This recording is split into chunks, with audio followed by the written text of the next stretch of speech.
কৃষ্ণ কৃষ্ণ শুধু শ্রী কৃষ্ণ। আজ থেকে 534 বছর পূর্বে মানুষের সাথে মানুষের মাঝে এসে ভগবান দাঁড়িয়েছেন। কেন? মানুষকে আসল পথটা বলে দেওয়ার জন্য। আসল পথটা কি? এর আগে কি মানুষ খেতে পায়নি? বলে পেয়েছে। এর আগে মানুষ ঘুমোতে পায়নি? পেয়েছে। এর আগে মানুষের সংসার ছিল না? ছিল। কোথাও একটা অভাব ছিল। অভাবটা কি? বলে অভাবটা হচ্ছে এটাই, মানুষের মনে শান্তি ছিল না। বর্তমান দিনের মানুষেরও সব আছে, টাকা আছে, পয়সা আছে, গাড়ি আছে, বাড়ি আছে, অন্তরে শান্তি নাই। আর মনে শান্তি না থাকার জন্য এ প্রান্ত থেকে ও প্রান্তরে মানুষ ছুটে বেড়ায় একটু শান্তি খুঁজে নেওয়ার জন্য। বড় বড় ডাক্তার কবিরাজ বেরিয়েছে, তাদের কাছে গিয়ে মানুষের প্রথম বক্তব্য, বড় বড় রোগীদের প্রথম বক্তব্য, আমাকে এমন একটা ওষুধ দিন যেন একটু শান্তিতে ঘুমোতে পারি। মানুষ তো এই ওষুধটা চায় না, আমাকে এমন একটা ওষুধ দেন যেন আমার ব্যাংকের টাকাটা ডবল হয়ে যায়। মানুষ জানে আমার যে টাকা আছে ওটাই ভোগ করার লোক নাই। এই যে করোনা হলো না, আজকে 7 মাস তো কীর্তনিয়াদের একবারে বন্ধ হয়ে গেছে, বুঝেছেন তো? সরকার যদি পারমিশন না দেয় ভক্তরা অনুষ্ঠান করতে পারবে না। আর ভক্তরা অনুষ্ঠান না করতে পারলে কীর্তনিয়াদেরকে সরকার থেকে ফ্রিতে রেশন চাল খেয়ে বেঁচে থাকতে হবে। সম্প্রদায়ের অবস্থা আরো খারাপ, সে কথা আমি বাদ দিলাম। কিন্তু কীর্তনিয়া তো আর রাজমিস্ত্রির কাজ করতে পারবে না।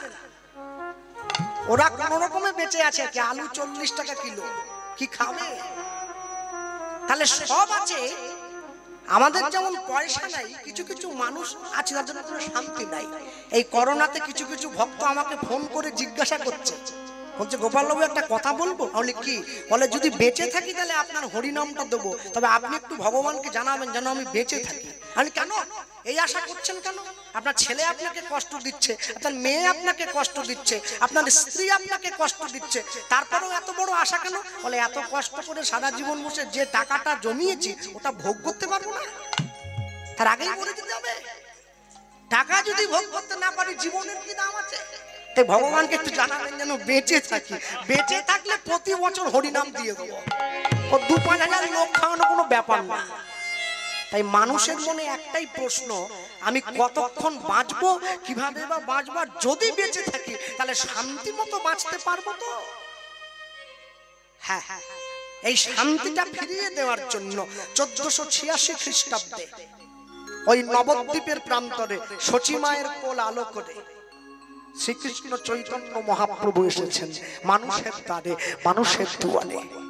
মানুষকে আসল পথটা ফিরিয়ে দিল।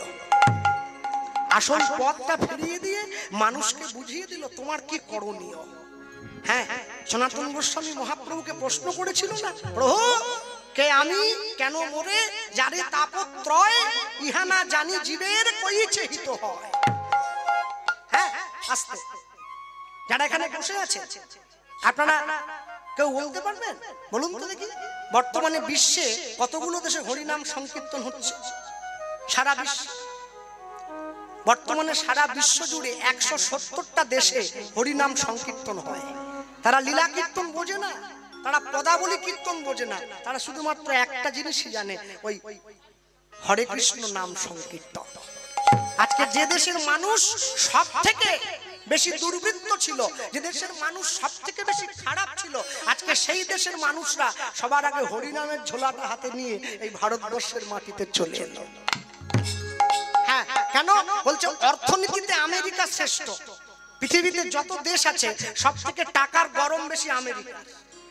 ভারতবর্ষে আপনাদের বাড়ির ছেলে মেয়েরা উচ্চ শিক্ষায় শিক্ষিত হয়ে আমেরিকায় যায় টাকা কামানোর জন্য, ব্যাগ ভর্তি করে করে টাকা নিয়ে আসে। তা অর্থনীতিতে যদি আমেরিকা শ্রেষ্ঠ হয়, ভারত যদি আমেরিকায় যায় পয়সা ইনকামের জন্য, তাহলে ভারতবর্ষ কি গরিব নাকি? বলে ভারতবর্ষ শ্রেষ্ঠ। কোন দিকে? বলে আমেরিকা কেন, সারা বিশ্বের মধ্যে ভারতবর্ষ একটা দিকে শ্রেষ্ঠ। কোন দিক? বলছে ভারতবর্ষ হচ্ছে পরমার্থ নীতিতে শ্রেষ্ঠ। ভারতবর্ষের ছেলে মেয়েরা খালি ব্যাগ টাকায় ভর্তি করে আনার জন্য এখান থেকে আমেরিকায় যায়। আর যে আমেরিকার মানুষ যাদের এত টাকা আছে, তারা যখন জীবনের শেষ প্রান্তে দাঁড়িয়ে বুঝে নেয় টাকায় কোনো সুখ নাই, তারা মালা আর ঝোলাটা হাতে নিয়ে ভারতবর্ষের মাটিতে আসে হরিনাম সংকীর্তন করে পরমার্থ সুখ লাভ করার জন্য। অর্থনীতিতে আমেরিকা শ্রেষ্ঠ হলে পরমার্থনীতিতে ভারতবর্ষ শ্রেষ্ঠ। ভক্তমণ্ডলী, ভক্তিমতী মায়েরা, এই পরমার্থনীতি কলিকালের মাটিতে যে আমাদের সবার আগে দান করলো, তাকে তো সবার আগে স্বীকার করতে হবে। কেন না, সংসারে যদি 5 জন ছেলে থাকে, বাড়ির বাবা যদি বেঁচে থাকে, বাড়িতে যদি বিয়ের নেমন্ত্রণ যায়, 5 জন ছেলের জন্য আলাদা 5টা করে কার্ড দেওয়া হয় না, একটা কার্ডেই বাবার নাম লিখে, ছেলেদের নাম লিখে বাবার হাতে দিয়ে দেওয়া হয়। যিনি নিমন্ত্রণ করতে গিয়েছেন তিনি জানেন বাবার হাতে কার্ডটা দিয়ে দিলে 5 জন ছেলেকে বলা হয়ে গেল। কলিকালের মাটিতে শ্রী গৌরাঙ্গ চরণে ফুল দিয়ে দিলে সব দেব দেবীর চরণে দেয়া হয়। সত্যযুগের ভগবান হচ্ছে লক্ষ্মী নারায়ণ, এরা 2 জন। ত্রেতা যুগের ভগবান রাম আর সীতা, এরা 2 জন। দ্বাপর যুগের ভগবান রাধা আর কৃষ্ণ, এরা 2 জন। কিন্তু কলিযুগের ভগবান রাধা কৃষ্ণকে আপনারা কলিযুগের ভগবান বলতে পারবেন না। কেন? এরা বৃন্দাবনে গেছেন, তারা আমার থেকে ভালো জানেন। বৃন্দাবনের মানুষ বাংলা বোঝে না, বাংলায় কথা বলে না। বৃন্দাবনের মানুষ আমার আপনার মতো ভগবানকে অন্ন ব্যঞ্জন রান্না করে সেবা দেয় না, তারা ননি মাখন দেয়। বাংলার মায়েরা 12 হাত কাপড়ে তনু আবৃত করে, বৃন্দাবনের মায়েরা 14 হাত কাপড়ে তনু আবৃত করে। কোমর থেকে নিচটা 7 হাত, কোমরের ওপরটা 7 হাত। আমাদের সঙ্গে বৃন্দাবনের সেবার অনেক তফাৎ আছে। আমরা সেবা করি দাসরসের সেবা। তুমি দাস, আমি দাস, তুমি প্রভু, সম্পদে বিপদে রেখো রাঙা পদে, তোমায় যেন না ভুলি হে প্রভু। এটা আমাদের সেবা। আর বৃন্দাবনের সেবা, ওরা সিঙ্গার রসে ভগবানের সেবা করে। ওরা জানে আমরাও যা, আমাদের কৃষ্ণও তাই। আগে নিজে একটু খায়, তারপর গোবিন্দকে খাওয়ায়। আপনারা পারবেন নাকি নিজে খেয়ে ভগবানকে দিতে? পারবেন না। এই সেবাটাকে সহজ করে দেওয়ার জন্য, এই সেবাটাকে মানুষের সামনে সাবলীল করে দেওয়ার জন্য যিনি সর্বপ্রথম আমাদের মাঝে এসে দাঁড়িয়েছেন, তিনি শ্রীকৃষ্ণ চৈতন্য মহাপ্রভু। আজকে তার মনে দাপর যুগে বৃন্দাবনে দাম বন্ধুল্লার ভাবটা স্মরণ হয়েছে। সকালবেলা উঠে সখাদের সঙ্গে খেলতে বেরিয়ে গেছে। সখা বলতে ওই শ্রী অদ্বৈত নিত্যানন্দ শ্রীবাস গদাধর, তার মাঝে আছে আমার গৌরাঙ্গ সুন্দর। ওদের সঙ্গে খেলতে গেছে, কিন্তু ছোট ছেলে তো একটু খেলতে খেলতে খিদে পেয়েছে। যখন ছেলেরা সকালবেলায় টিউশনি থেকে পড়ে এসে মাকে বলে, মা জানো আমার না বড্ড খিদে পেয়েছে। মা বলে আগে একটু খেয়ে নে, তারপরে খেলতে যাবে। আজকে ভগবান তো পড়াশুনো করেনি, উঠেই খেলতে চলে গেছে। আর খেলে এসেই বাড়িতে তাকিয়ে দেখছে কে কোথায় আছে। 2 বার সচি মায়ের নাম ধরে ডাক দিচ্ছে, মা ও মা। কি হলো? কে কোথায়? কেউ নেই। আমার যখন খুদে পেয়েছে মা। ছোট হলে কি হবে? জ্ঞানের নারী একদম টনটন। হ্যাঁ, এখনকার ছেলে মেয়ে দেখেন না, এইটুকু ছেলে মোবাইল দিয়ে দেন, ওরা আপনাকে মোবাইল চালানো শেখাবে। ওদের জ্ঞানের নারী টনটনে আছে। ওরা মায়ের পেট থেকে মোবাইলটা চালানো শিখে তারপর জন্ম হয়েছে। হ্যাঁ, তো ওই ছেলে ছোট হলে কি হবে? ছেলে জানে কোথায় খাবার পাওয়া যায়। কোথায় গেল জানেন? চিৎকার করে ডাকার পরে কাউকে খুঁজে না পেয়ে মহাপ্রভু সোজা জগন্নাথ মিশ্রের ঠাকুর ঘরে ঢুকে গেছে। কারণ ভালো মন্দ জিনিস যদি পাওয়া যায় ওখানেই পাওয়া যায়। ভালো মন্দ জিনিস যদি পাওয়া যায় তাহলে একমাত্র ওখানেই পাওয়া যাবে, অন্য কোথাও পাওয়া যাবে না। এ প্রসঙ্গে বলি, কেউ অপরাধ নিয়েন না আমার কথা। কেন জানেন? বলছে যে বাড়িতে গোবিন্দ সেবা হয়, যে বাড়িতে গুরু গৌরাঙ্গের সেবা হয়, সেই বাড়িটা নাকি তীর্থ হয়ে যায়। আর যে বাড়িতে গোবিন্দ সেবা হয় না, যে বাড়িতে সাধু গুরু বৈষ্ণবের চরণধূলি পড়ে না, সেই বাড়িটা নাকি শেয়ালের গর্ত হয়ে যায়। ব্যাপারটা কি হলো? 40 লক্ষ টাকা দিয়ে বাড়ি বানিয়েছি, বাড়িতে পাথর বসিয়েছি, ঠাকুর মন্দির নাইবা হলো, আমার বাড়ি শেয়ালের গর্ত। মিলিয়ে নেন, আমি মিলিয়ে দিচ্ছি। যে বাড়িতে গোবিন্দ সেবা হয়, যদি সুযোগ হয় ওই বাড়ির একটু ফ্রিজটা খুলে দেখবেন ফ্রিজে কি আছে।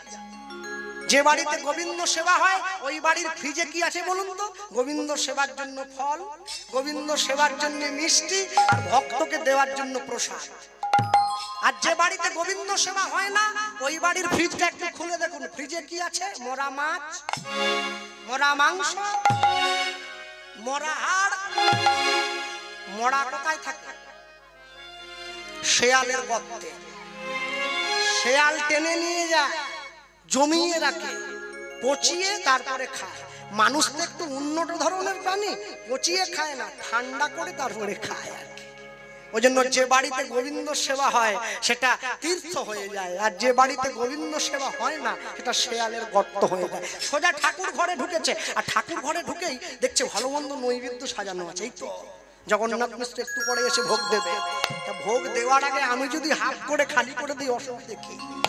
খিদেও তো খুব পেয়েছে, ছোটাছুটি করেছে না। হ্যাঁ, বৈষ্ণব মহাজন বাসুদেব ঘোষ মহাশয় পদাবলী লিখছেন, গৃহেতে প্রবেশী সকল তল্লাশি,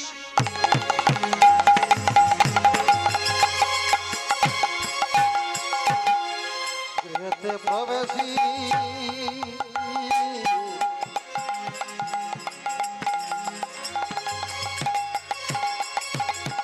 সকলে তল্লাশি,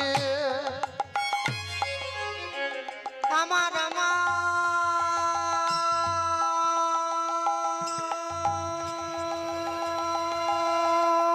প্রাণ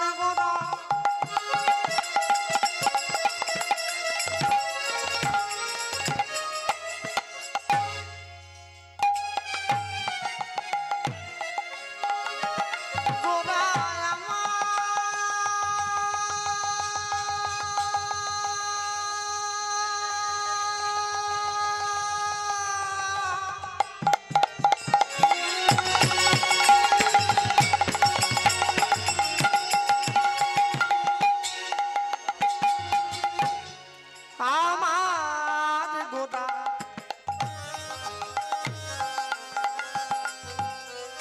সে যে ভাবের গোড়া, ভক্তির গোড়া, সে যে ভাব ভক্তির আগা আর গোড়া,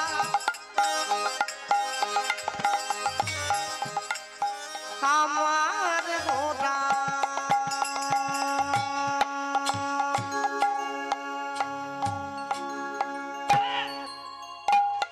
গৃহেতে প্রবেশী সকল তল্লাশি। মায়েরা উলুদ্ধ, গৃহেতে প্রবেশী সকলে তল্লাশি, খাদ্য কিছু না পাইল,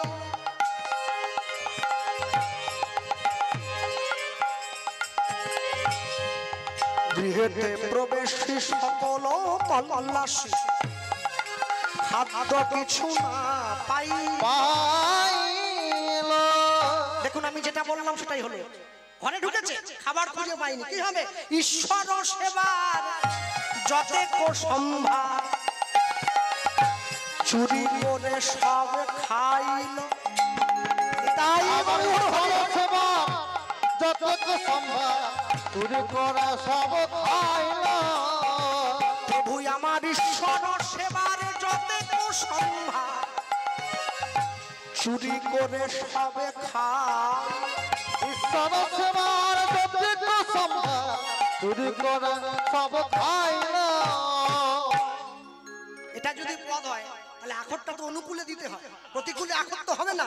তার চুরি করা স্বভাব আছে, চুরি করা আবার স্বভাব আছে। একটু বলি আপনাদের কাছে, এটা নিজের জন্য নয়, এদের জন্য। দেখুন যারা আমার সঙ্গে সম্প্রদায়, আমাকে যারা সাহায্য করছে এই কীর্তনটা আপনাদের মাঝে সুন্দর করে পৌঁছে দেওয়ার জন্য, এরা প্রত্যেকে কিন্তু আমার থেকে বয়সে বড় এবং আমার থেকে অনেক বেশি গুণীজন। প্রত্যেকে, শুধু ওই যে ক্যাসিও বাজাচ্ছে ও বাদ দিয়ে। তো যিনি আমার সঙ্গে ডান দিকে বাজাচ্ছেন উনি আমার কীর্তন জগতের একদম শুরু থেকে বাজাতেন। তো মাঝে আমার একটু দুর্বুদ্ধি হয়েছিল, তার জন্য 2 বছর ওনার সঙ্গে আমার খুব একটা সম্পর্ক হয়নি, আমাকে ছেড়ে চলে গেছে 2 বছর। 2 বছর পরে আবার ঘুরে এসেছে। এখন আমি মরমে মরমে অনুভব করি যে শুধু গান গাইলে হবে না, গানের সঙ্গে যদি সঠিকভাবে বাজনাটা উপস্থাপন না হয় গানটা প্রকাশ পাবে না, গানটা ঝিমিয়ে যাবে। এই যে এত সুন্দর পরিবেশন হচ্ছে, এর থেকে অনেক ভালো বাজায়, আমি জানি আপনাদের এলাকায় বাজিয়ে আছে, অনেক ভালো খোল বাজায়, কিন্তু এই বাজনার যে উপস্থাপন একবারে অসাধারণ। তার চুরি করা স্বভাব আছে।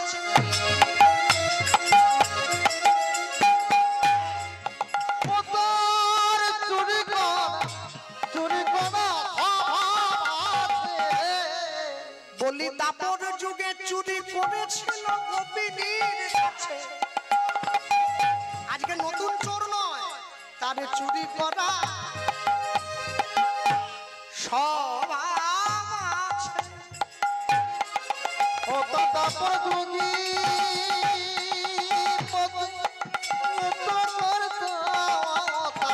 চুরি করা স্বভাব আছে। বলি আগেও চুরি করেছে মানে মানে, বলি আজকের সে নতুন চোর নয়।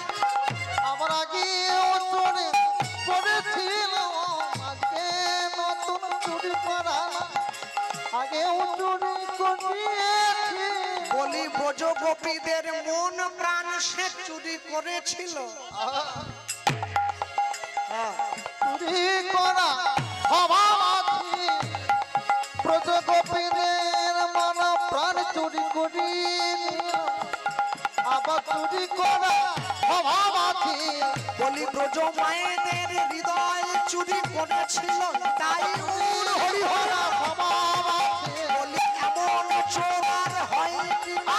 চুরি করা স্বভাব আছে। বলি এমন চোর আর হয় কি না? চুরি করা স্বভাব আছে, বলি এমন চোর আর হয় কি না? চুরি করা স্বভাব আছে। বলি এমন চোর আর হয় কি না? চুরি করা স্বভাব আছে, বলি আগেও চুরি সেটে করেছিল। চুরি করা স্বভাব আছে। বলি সেই চুরির পুনরাবৃত্তি। চুরি করা স্বভাব আছে, বলি ঈশ্বর সেবার চুরি সেজে। আবার চুরি করা স্বভাব আছে। জগৎপতি চুরি করে সে। চুরি করা তার স্বভাব আছে। বলি আগেও চুরি করেছিল হরি হরি। স্বভাব আছে, আগেও যদি করেছিল চুরি করা স্বভাব আছে। ও তো চুরি করা স্বভাব আছে। আগেও চুরি করেছে, দাপর যুগের মাটিতে চুরি করেছিল, কলিযুগের মাটিতে ঘুরে এসে আবার চুরি করলো। মানুষকে মনে করিয়ে দিল আমি আগেও চুরি করেছি, এখনো চুরি করব। তবে সেই চুরিটা ছিল মানুষের মন চুরি, আর এই চুরিটা হলো ঈশ্বর সেবার দ্রব্য চুরি করে সেবা করে নিচ্ছে। কেন বলে যার জন্য আয়োজন হচ্ছে সে নিজেই চুরি করে নিচ্ছে। আয়োজনটা কার জন্য? জগন্নাথ মিশ্র মা শচী ঠাকুরানী কার জন্য আয়োজন করেছে? না, জগন্নাথ মিশ্র মা শচী ঠাকুরানী আয়োজন করেছিল নারায়ণের সেবা দেবে বলে। আর স্বয়ং নারায়ণ তো ঘরে বসে আছে, তাই যার জিনিস সেই চুরি করে খাচ্ছে।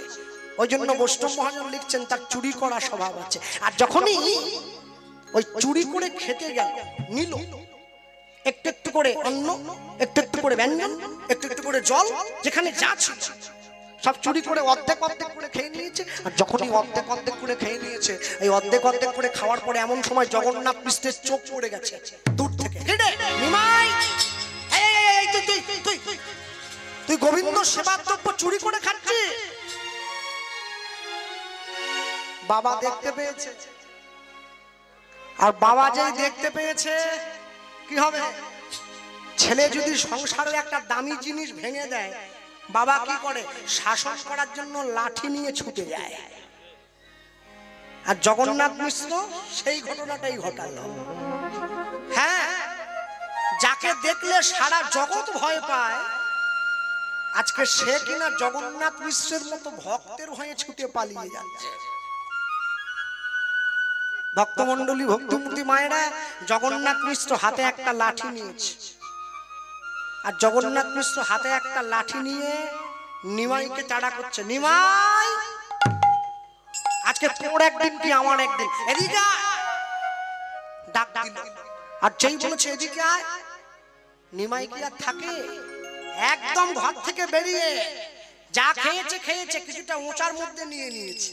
কেন বলে এতক্ষণ পর্যন্ত যাদের সঙ্গে খেলছিলাম ওদেরকে কিছুটা দিতে হবে, আর ওদেরকে কিছুটা দিতে গেলে ওদের জন্য সঙ্গে নিয়ে যেতে হবে। নিয়ে পালিয়ে যাচ্ছে, আর যখন নিয়ে পালিয়ে যাচ্ছে, নিয়ে পালিয়ে গিয়ে সোজা গিয়ে মাঠের মধ্যে দাঁড়িয়েছে। আর নিতাই চাঁদ শ্রী অদ্বৈত গদাধর সবাইকে ডেকে বলছে তোমরা এসো, আমি তোমাদের জন্য খাবার এনেছি, তোমরা অনেকক্ষণ থেকে আমার জন্য ব্যস্ত হচ্ছিলে। একটা কথা মনে রাখবেন, কেউ যদি মন দিয়ে ভগবানকে ডাকে তাহলে ভগবান তার ডাকটা উপেক্ষা করতে পারে না। আমাকে অনেকে প্রশ্ন করে, এই বর্তমান কলিকালের মাটিতে দাঁড়িয়ে আমি যদি কাজ না করি ভগবান কি আমার পেট চালাবে? এটা কোনো কথা হলো? এটা তো ফাঁকিবাজি মারার মতো কথা হয়ে গেল। ভগবানের প্রতি আমাদের বিশ্বাস নেই। হ্যাঁ, আস্তে ওই আমতলা থেকে ভেতরে একটা গানে ছিলাম, একটু ভেতরে। তো পরের দিন আপনাদের 24 পরগনায় গান আছে বলে কমিটিকে বলেছে আমার গুরুদেব যে রাত্রে কিন্তু আমরা থাকবো, সকালে যাব, মানে একটা জায়গা থেকে আরেক জায়গায় চলে যাব। এখন সকালে ঘুম থেকে উঠে আমরা রেডি হয়ে গেছি, আর কমিটিকে বলছি যান আপনাদের সম্পাদককে ডেকে আনুন, ক্যাশিয়ারকে ডেকে আনুন, আমাদের টাকাটা দিয়ে দেন, আমরা চলে যাই। একজন এসে বলছে দাদা বিরাট গন্ডগোল, টাকা বিকালের আগে পাওয়া যাবে। এমন বিকালে তো গান অন্য জায়গায়, ডায়মন্ড হারবার যেতে হবে, টাকাটা এখন দিয়ে দে। বলছে এখন সম্ভব না। কি করে সম্ভব হবে এখন টাকাটা দেওয়া? কি নিয়ে গন্ডগোল? গন্ডগোলটা অন্য কিছু নয়। আমার গুরুদেব আমার হাতটা ধরে গোপাল এসো তো দেখি কি নিয়ে গন্ডগোল। গন্ডগোলটা কি জানেন? আমরা গিয়ে শুনছি, আমরা গিয়ে যখন সম্পাদককে টেনে ভিতর থেকে বের করে আনলাম, সম্পাদক তো ঘেমে চুমে একবারে অস্থির। বল দাদা আর বলবেন না, ও টাকা পয়সা এখন হবে না, ও বিরাট গন্ডগোল। আরে কি গন্ডগোল ভাই বলো না? বলে ওই যে মালসা ভোগ হয় না, শেষ দিনে মালসা হয়, ওই মালসাতে গ্রাম কমিটি নির্দেশ দিয়েছিল চাঁদা ভালো উঠলে, চাঁদা বেশি উঠলে 4টে করে মিষ্টি দেওয়া হবে, রসগোল্লা। একজনের মালসা থেকে কে যেন 2টো মিষ্টি তুলে হাফিস করে দিয়েছে।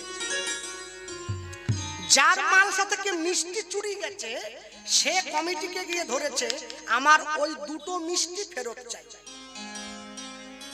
এই হলো গন্ডগোল। তা আমি কমিটিকে বলছি 2টো চাই, 20টা কিনে দিয়ে দেন না। বলে দাদা 20টা কি 200 পিস কিনে দেবো বলেছি। বলে না ও মিষ্টি নয়, যে মিষ্টি দিয়েছিলাম আমার সেই মিষ্টি চাই। বলে তা কি করি বলুন দেখি, সে মিষ্টি তো পাওয়া যাবে না। তা আমি আবার সেই লোকটাকে গিয়ে বলছি দাদা একটা কথা বলি। বলে কি বলুন? আমি বলি আপনি মনে মনে ভাবুন না, আপনার মিষ্টি, আপনি তো নিতাই গৌরকে মালসা দিয়েছিলেন, ও 2টো মিষ্টি নিতাই গৌর দুজনে হাফিস করে দিয়েছে। তখন সে আমাকে কি উত্তর দিল জানেন? 154টা মালসা পড়েছে, কারোটা খেলো নি, আমারটা খেতে হলো। ভগবানের প্রতি মানুষের বিশ্বাসটা একবার দেখুন। ভগবান মিষ্টি খেয়েছে, এতেও তার রাগ। বলে 154টা মালসা পড়েছে, 153টা মালসা 4টে করে মিষ্টি পাবে, আর আমার মিষ্টির থেকে 2টো খেয়ে চলে গেল। রাধে রাধে। আমি বললাম আরে ভগবানকে দিয়েছেন, ভগবানই তো খাবে। বলে না, কেন খাবে?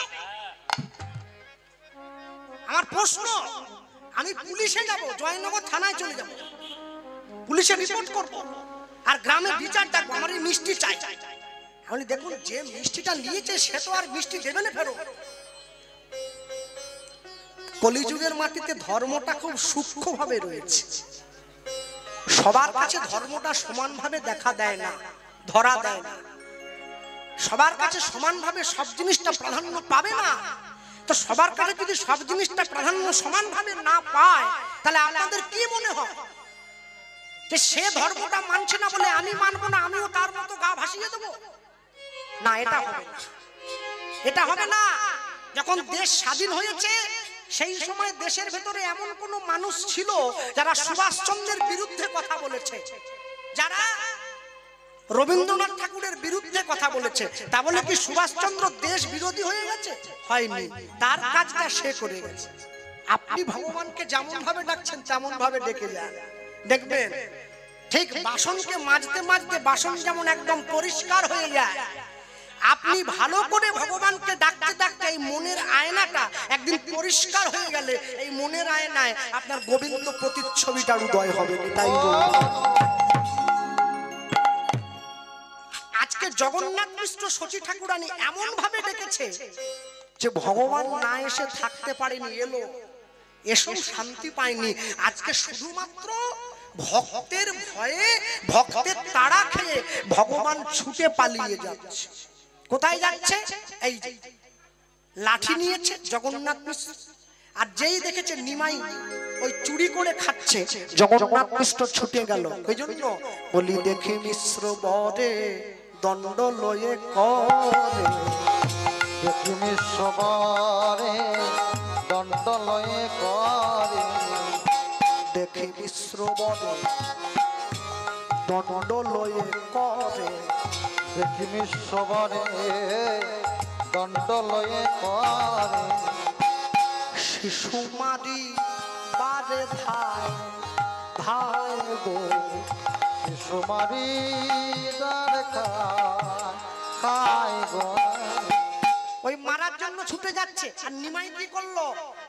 বলি লড়ুক দেখিয়া যায় পলাইয়া, আবার লড়ুক দেখিয়া যাই পলাইয়া, বলি লড়ুক দেখিয়া যায় পলাইয়া, লড়ুক দেখিয়া যাই পলাইয়া, বাসু ঘোষে পাছে গায় গো, আবার বাসু খসে পাছে গায় রে, লড়ুক দেখিয়া যায় পলাইয়া, লড়ুক দেখিয়া যাই পলাইয়া, বাসু ঘোষে পাছে গায় রে, বাসু খসে পাছে গায়।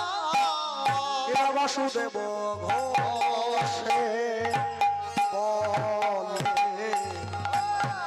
নিমাইয়া পলাইয়া রে, বাসুদেব ঘোষে বলে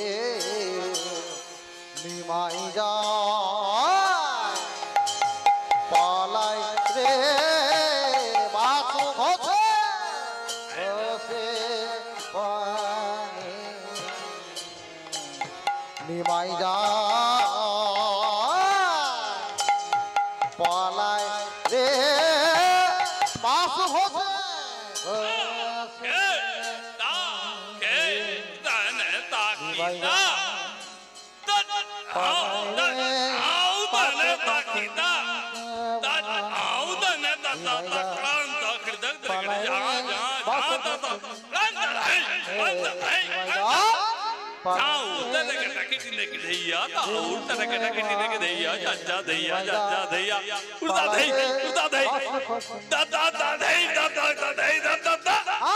বাসু ঘোষে বাসু ঘোষে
বাসু ঘোষে